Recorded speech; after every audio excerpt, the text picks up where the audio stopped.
जाने भीष्म पितामह को क्यों लेटना पड़ा बाणों की शैया पर। श्री कृष्ण ने बताई थी ये बात। धार्मिक शास्त्रों के अनुसार माघ मास की कृष्ण पक्ष की नवमी को महाभारत के मुख्य पात्र भीष्म पितामह की जयंती मनाई जाती है, जो पितामह 6 महीने तक बाणों की शैया पर लेटे थे। शैया पर लेटे लेटे वे सोच रहे थे कि मैंने कौन सा पाप किया है जो मुझे इतने कष्ट सहन करने पड़ रहे हैं। भगवान श्री कृष्ण ने तब उन्हें उनके उस पाप के बारे में बताया था जिसके कारण उन्हें ये कष्ट झेलना पड़ा। उनकी इस जयंती पर आइए जानते हैं भीष्म पितामह से जुड़ी खास बातें। भीष्म पितामह महाभारत की कथा के एक ऐसे नायक हैं जो आरंभ से अंत तक इसमें रहे।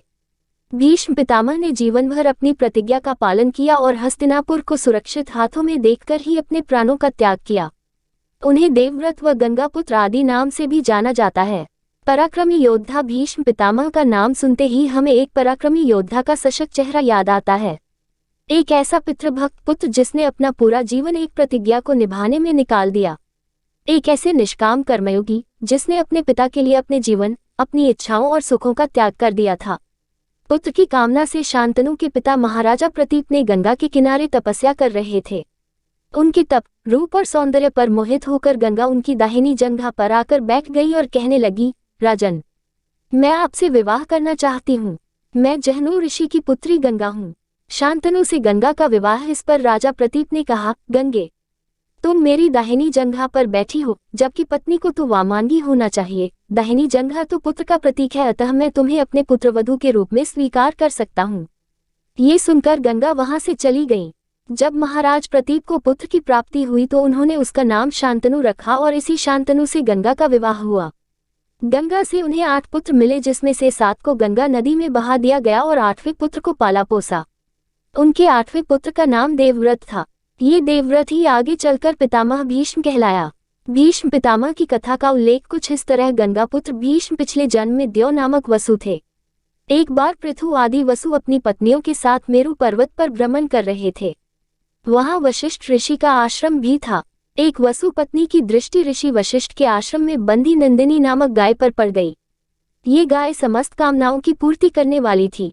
उसने उसे अपने पति देव नामक वसु को दिखाया तथा कहा कि वह ये गाय अपनी सखियों के लिए चाहती है। लनी की बात मानकर देव ने अपने भाइयों के साथ उस गाय को हर लिया।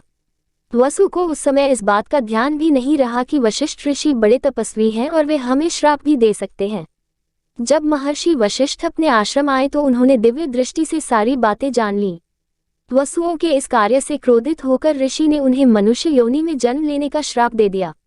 वसुओं को जब ये बात पता चली तो वे ऋषि वशिष्ठ से क्षमा मांगने आए। तब ऋषि ने कहा कि बाकी सभी वसुओं को तो शीघ्र ही मनुष्य योनि से मुक्ति मिल जाएगी, लेकिन इस देव नामक वसु को अपने कर्म भोगने के लिए बहुत दिनों तक पृथ्वीलोक में रहना पड़ेगा।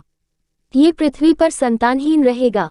महाभारत कथा के अनुसार गंगापुत्र भीष्म वह देव नामक वसु थे। श्राप के प्रभाव से वे लंबे समय तक पृथ्वी पर रहे तथा अंत में अपनी इच्छा मृत्यु से ही अपने प्राण त्यागे। इसलिए लेटना पड़ा वानों की शैया पर। हालांकि मृत्यु के दौरान वे 6 महीने तक वानों की शैया पर लेटे थे। इस दौरान जब भगवान कृष्ण जब भीष्म के पास आए तो उन्होंने पूछा, मैंने ऐसे कौन से पाप किए हैं कि वानों की शैया पर लेटा हूं पर प्राण नहीं निकल रहे हैं। भगवान कृष्ण ने कहा कि आप अपने पुराने जन्मों को याद करो और सोचो कि आपने कौन सा पाप किया है। भीष्म बहुत ज्ञानी थे। उन्होंने कृष्ण से कहा कि मैंने अपने पिछले जन्म में ऋति भर भी पाप नहीं किया है। कृष्ण ने उन्हें बताते हुए कहा कि पिछले जन्म में जब आप राजकुमार थे और घोड़े पर सवार होकर कहीं जा रहे थे, उसी दौरान आपने एक नाग को मी से उठाकर फेंक दिया तो कांटों पर लेट गया था, पर 6 माह तक उसके प्राण नहीं निकले थे। उसी कर्म का फल है जो आप 6 महीने तक बानों की शैया पर लेटे हैं। जानकारी अच्छी लगी तो कृपया वीडियो को लाइक, शेयर और कमेंट करें। धन्यवाद।